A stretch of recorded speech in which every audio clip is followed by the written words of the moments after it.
And they promised her that this family, that she would care for their children, but that they would provide for her. They would love on her.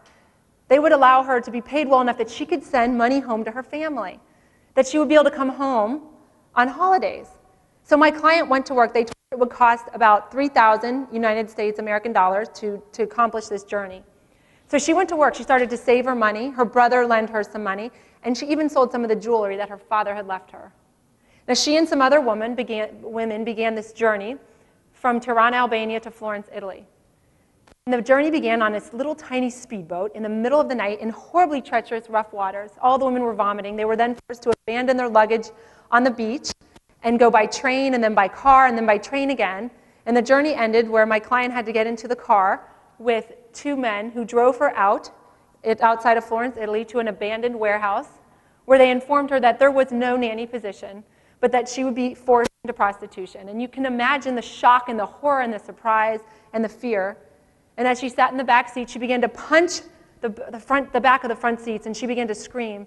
And they dragged her into the warehouse where they beat her and raped her and starved her with one meal a day for weeks in this abandoned warehouse, just so she would heal enough so that they could put her out on the streets.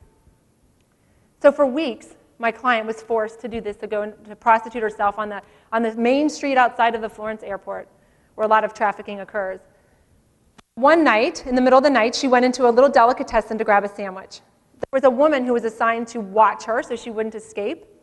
And as she went into this delicatessen, the woman had to use the restroom, so she went for just a couple minutes, she was gone. And in those minutes, my client realized that she recognized the man behind the counter. He recognized her. It was the best friend of her older brother. And they had just enough time to exchange words in her native language, and he knew just by looking at her what happened. He could tell by how she was dressed, how thin she was, the bruises. And he promised her that he would help her to escape.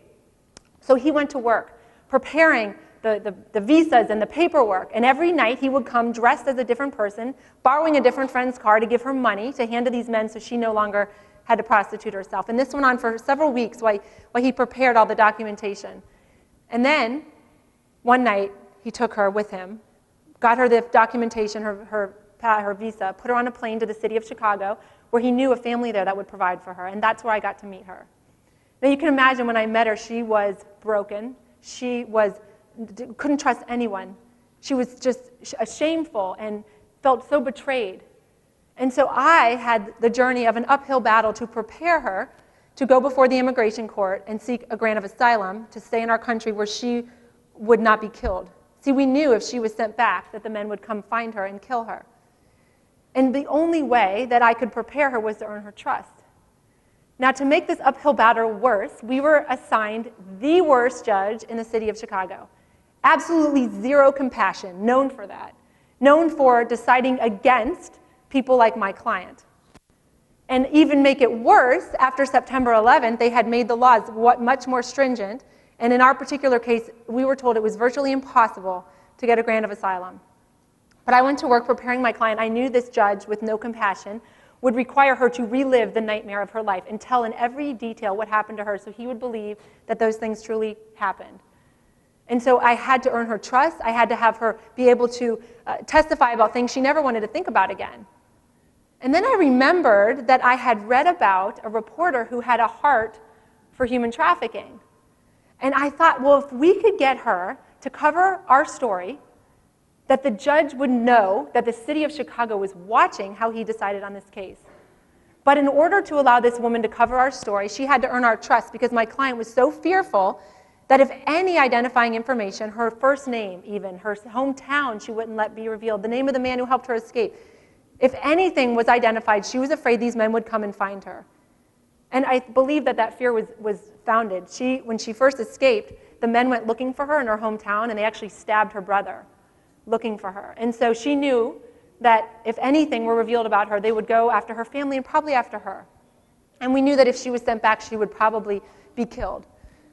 So the woman, the reporter, was a great woman, had really, truly a heart for trafficking victims, and she did earn our trust.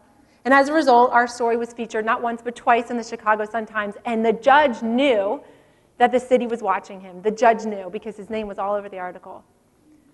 And what ended up happening is after 2 years of preparing, we went before the immigration court. And against all odds, everybody told us there was pretty much no way we would win. And my client got a grant of asylum. And her life was saved.